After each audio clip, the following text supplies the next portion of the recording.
Halo, selamat pagi anak-anak hebat. Salam sehat.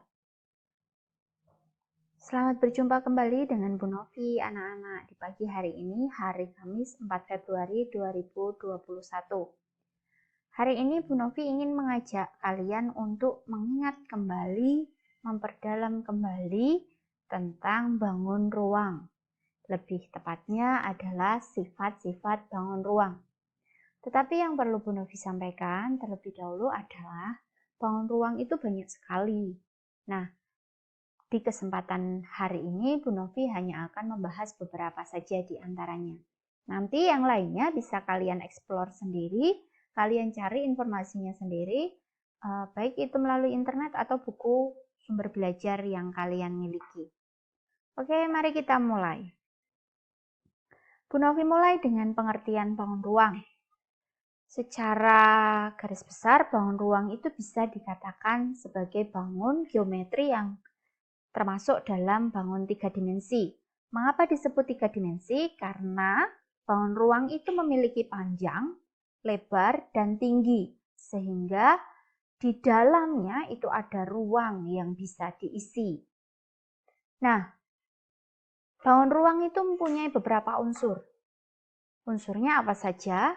Yang pasti dimiliki oleh setiap bangun ruang itu yang pertama adalah sisi, yang kedua adalah rusuk, dan yang ketiga adalah titik sudut. Sisi, rusuk, dan titik sudut. Nah, Bu Novi tayangkan ini salah satu contoh bangun ruang. Nah, kalau kalian perhatikan, di bangun ruang yang tampak di layar kalian akan Bu Novi tunjukkan yang mana yang disebut sisi, yang mana yang disebut rusuk, dan yang mana yang disebut titik sudut. Bu Novi mulai dengan sisi. Sisi itu artinya adalah bangun datar yang membatasi bangun ruang ini. Jadi bangun ruang itu terdiri dari beberapa bangun datar. Nah, bangun datar yang membatasi bangun ruang itu disebut dengan sisi. Jadi ini sisinya, yang pertama yang warna ungu, yang kedua ini yang warna biru, kemudian ini yang warna kuning, yang berikutnya yang bagian atas, dan yang terakhir adalah yang bagian bawah ini. Karena ini bergerak terus, jadi tidak bisa Bu Novi tunjukkan ya anak-anak. Tapi semoga kalian bisa paham dengan panah-panah yang ada di sini. Sekali lagi, sisi itu adalah bangun datar yang membatasi bangun ruang ini. Kemudian yang kedua adalah rusuk. Rusuk itu bentuknya adalah garis. Bentuknya adalah garis. Lebih tepatnya, rusuk itu artinya adalah garis pertemuan antara dua sisi. Jadi kalau sisi ini dan sisi ini bertemu di garis ini, maka garis ini namanya adalah rusuk. Garis ini juga rusuk, garis ini rusuk, garis ini rusuk, dan seterusnya. Yang ketiga adalah titik sudut. Titik sudut namanya saja titik. Titik pertemuan antara tiga sisi. Jadi kalau ini sisi pertama, sisi kedua yang atas, sisi ketiga yang samping kiri, maka bertemunya di titik ini. Nah, ini namanya titik sudut. Ini juga titik sudut, ini juga titik sudut. Nah, itu tadi beberapa penjelasan berkaitan dengan unsur bangun ruang. Lanjut ke berikutnya. Bangun ruang yang pertama yang akan kita bahas adalah prisma. Bu Novi yakin prisma itu sudah tidak asing lagi di telinga kalian. Contoh prisma itu seperti ini. Yang kedua seperti ini. Yang ketiga seperti ini. Dan yang keempat adalah seperti ini. Nah, keempat contoh prisma ini namanya ada yang khusus. Jadi semuanya prisma. Tapi mereka memiliki nama-nama panggilan yang khusus. Yang ini namanya adalah prisma segitiga. Sedangkan yang warna biru cerah ini namanya adalah prisma segi empat. Yang di bawah yang posisinya tidur ini namanya adalah prisma segi lima. Sedangkan yang warna kuning tua sebelah kanan ini namanya adalah prisma segi 6. Nah, penamaan prisma itu berdasarkan sisi alas dan sisi atasnya atau tutupnya. Kita perhatikan satu persatu.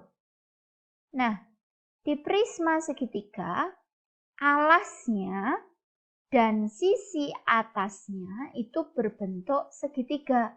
Maka dia disebut dengan prisma segitiga. Begitu pula dengan prisma segi 4.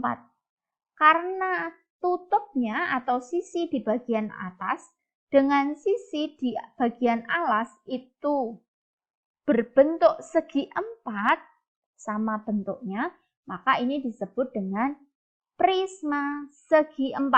Apakah prisma segi 4 itu hanya seperti ini? Tidak. Ingat di bangun datar kemarin, segi 4 itu ada belah ketupat, layang-layang, jejer genjang, trapesium, dan seterusnya. Jadi bisa jadi ini sisi bagian atas dan alasnya itu bisa jadi berbentuk layang-layang, bisa jadi berbentuk belah ketupat, bisa jadi berbentuk trapesium, dan seterusnya. Sedangkan yang ini sisi alas dan sisi bagian atasnya itu berbentuk segi 5, maka disebut prisma segi 5. Begitu pula dengan yang ini, sisi alas dan atasnya itu berbentuk segi 6, maka disebut prisma segi 6. Sifat-sifat prisma secara umum, tadi ada beberapa jenis prisma, tapi ada sifat yang berlaku untuk semuanya. Yang pertama adalah mempunyai dua sisi yang bentuk dan ukurannya sama serta sejajar. Nah, yang tadi Bu Novi sebutkan sisi alas dan sisi atas itu adalah dua sisi yang dimaksud di sini. Nah, ketika ada dua sisi yang bentuk dan ukurannya sama, itu kedua sisi itu disebut dengan kongruen. Jadi ini dua sisi yang bentuk dan ukurannya sama, itu maka kedua sisi itu disebut dengan kongruen. Nah, selain kongruen, kedua sisi itu juga sejajar. Sejajar itu artinya jarak masing-masing titik kedua sisi itu sama. Sehingga bisa dikatakan jarak kedua sisi itu sama. Sifat yang kedua adalah mempunyai sisi-sisi tegak. Jadi tadi selain sisi alas dan sisi bagian atas, itu ada yang dinamakan sisi-sisi tegak. Sisi-sisi tegak itu berbentuk persegi panjang. Kedua sifat ini berlaku untuk semua jenis prisma. Baik prisma segitiga, segi 6, segi 4 maupun segi 5. Kita bahas lebih spesifik ke masing-masing prisma. Yang pertama prisma segitiga. Bu Novi tayangkan dulu ini prisma segitiga. Mengapa Bu Novi putar-putar agar kalian lihat bahwa sisinya itu tidak hanya satu di bagian depan. Biar kalian bisa membedakan bahwa dan menghitung dengan lebih jelas bahwa ada banyak sisi di situ. Sifat yang pertama adalah sisi alas dan sisi atas itu berbentuk segitiga yang kongruen. Di sini Bu Novi sudah menggunakan istilah kongruen. Sekali lagi, kongruen itu adalah dua sisi yang bentuk dan ukurannya sama.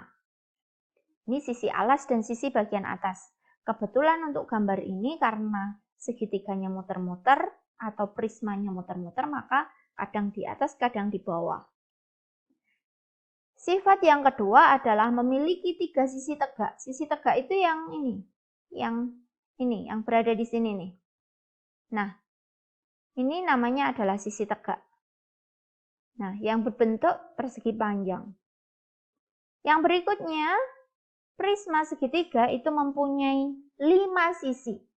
2 sisi tadi berbentuk segitiga, satu sebagai sisi alas, satu sebagai sisi atas, dan 3 sisi tegak berbentuk persegi panjang. Berikutnya, prisma segitiga itu mempunyai 9 rusuk. Rusuk itu garis, jadi tinggal kalian hitung saja garisnya. Bagian kiri ada 3, bagian kanan ada 3, dan bagian tegak ada 3. Yang terakhir adalah memiliki 6 titik sudut. Titik sudut itu berarti ini. Tuh mana ya? Nih 1, 2. Semoga kalian bisa memahami. 2, 3, dan seterusnya. Kalau ini diam, mungkin bisa dihitung. Berikutnya kubus. Kubus itu sebenarnya juga merupakan prisma, tetapi karena dia mempunyai kekhususan dibandingkan prisma pada umumnya, maka dia mempunyai nama khusus yaitu kubus. Nah, sifat pertama kubus yaitu memiliki 6 sisi. Bentuknya persegi semua dan kongruen. Jadi, sisi yang dimiliki oleh kubus itu semuanya berbentuk persegi dan kongruen. Kongruen itu artinya sama bentuknya dan sama ukurannya. Memiliki 12 rusuk. Rusuk itu garis. Jadi ini yang pertama, yang kedua, yang sana 3, 4, atas ada 4, bawah ada 4. Jadi ada 12. Memiliki 8 titik sudut. Ini yang pertama, yang kedua, yang ketiga, dan yang keempat. Bawah juga ada 4, sehingga 8. Memiliki 4 diagonal ruang. Nah, diagonal ruang itu nanti akan Bu Novi beri gambaran ketika di bangun berikutnya. Yang berikutnya adalah sifat-sifat balok. Sama seperti kubus, balok itu sebenarnya juga masuk prisma. Jadi prisma segi 4 beraturan itu ada yang namanya kubus, ada yang namanya balok. Nah, mengapa kok dia disebut dengan balok? Karena dia punya kekhususan dibandingkan prisma segi 4 yang lain. Sifatnya apa saja? Kita mulai dari yang pertama. Memiliki 3 pasang sisi yang berhadapan dan berbentuk persegi panjang yang kongruen. Jadi, jadi balok itu mempunyai 6 sisi, semuanya berbentuk persegi panjang, dan sisi-sisi itu dua-dua kongruen. Jadi sisi-sisi yang berhadapan, sisi kiri dan kanan, atas dan bawah, depan dan belakang. Kalau kanan berarti kongruen dengan yang kiri, kalau bawah berarti kongruen dengan yang atas, kalau depan kongruen dengan yang belakang.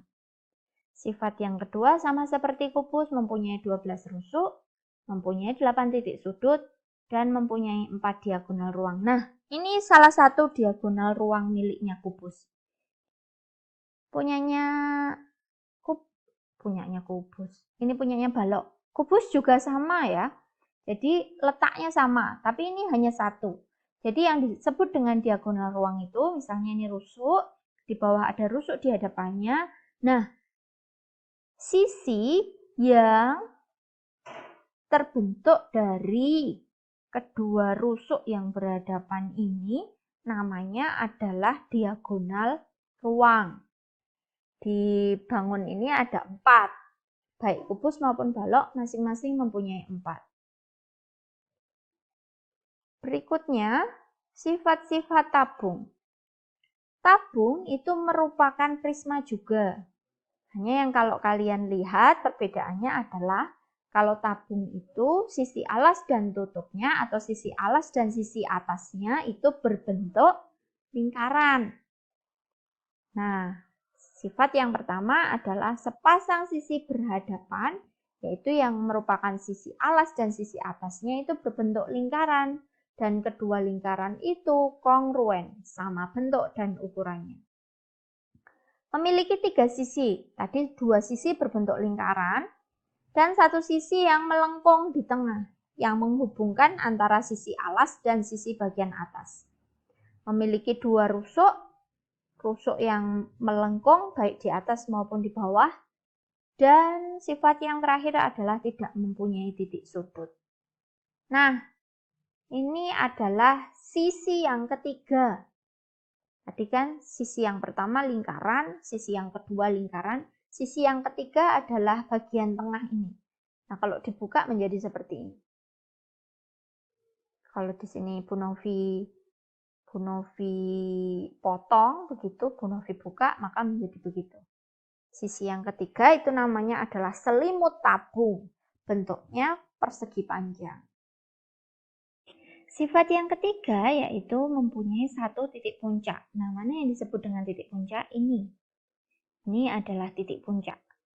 Jadi, titik pertemuan dari sisi-sisi tegak yang dimiliki oleh limas itu disebut dengan titik puncak.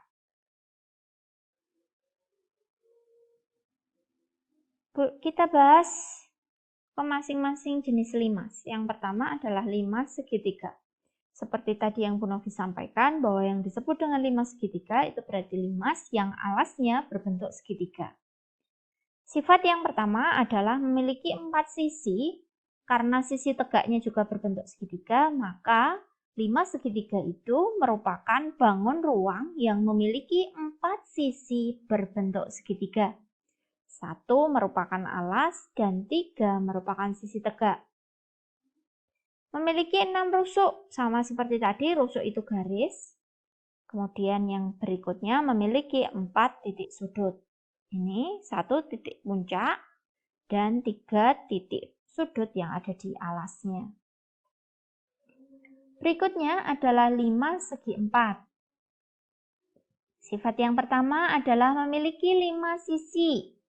1 sisi alas berbentuk segi 4. Kebetulan ini Bu Novi buat segi 4-nya tidak beraturan. Segi 4-nya nanti bisa berupa persegi, persegi panjang, jajar genjang, belah ketupat, dan seterusnya. Nah, 4 sisi yang lain itu merupakan sisi tegak, bentuknya segitiga. Memiliki 8 rusuk, kemudian memiliki 5 titik sudut. Itu tadi ketiga sifat limas segi 4. Nah, untuk limas-limas yang lain, limas segi 5, limas segi 6, dan seterusnya, kalian bisa mengidentifikasi sendiri, belajar secara mandiri. Kita lanjut ke kerucut. Kerucut itu juga sebenarnya sebuah limas. Hanya kalau kita perhatikan, alasnya itu tidak berbentuk segitiga, tidak berbentuk segi 4, atau segi banyak lainnya. Tetapi alasnya berbentuk lingkaran. Karena alasnya berbentuk lingkaran, dia mempunyai kekhususan sendiri, maka dia punya nama khusus, namanya adalah kerucut. Sifat yang pertama adalah mempunyai 2 sisi, jadi kerucut itu hanya punya 2 sisi. 1 sisi berbentuk lingkaran, ini yang di alas ini, kemudian 1 sisi itu berbentuk sisi lengkung, atau yang biasa disebut dengan selimut kerucut. Rusuknya hanya 1 di bagian alas, itu yang melengkung, dan mempunyai 1 titik puncak ini. Nah, itu tadi kerucut.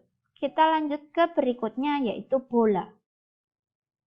Bola seperti yang kalian lihat, atau seperti yang kalian mainkan, atau yang sering kalian temui, bola.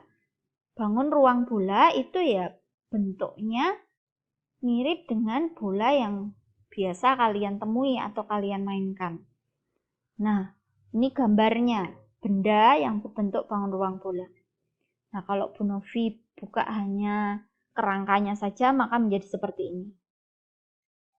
Sifat-sifat bola, yang pertama adalah memiliki 1 sisi dan bentuknya melengkung. Yang kedua, mempunyai 1 titik pusat, titik pusatnya itu di dalam. Sama seperti di lingkaran itu kan punya titik pusat. Nah, ini juga bukan titik sudut ya anak-anak, tapi titik pusat. Bola itu tidak memiliki titik sudut. Jadi tadi yang dimiliki adalah 1 titik pusat, sedangkan titik sudutnya tidak memiliki.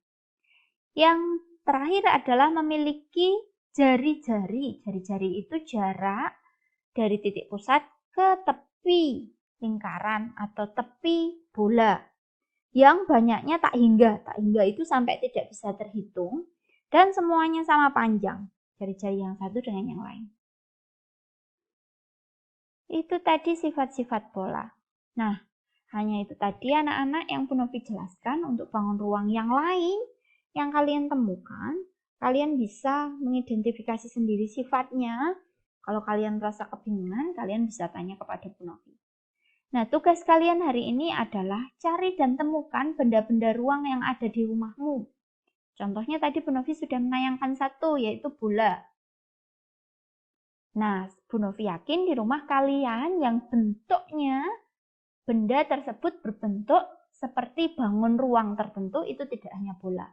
Pasti banyak. Nah, kalian cari dan temukan semua benda itu. Kemudian kalian kelompokkan benda-benda tersebut berdasarkan bangun ruang yang membentuknya. Tuliskan hasilnya dalam bentuk tabel seperti berikut.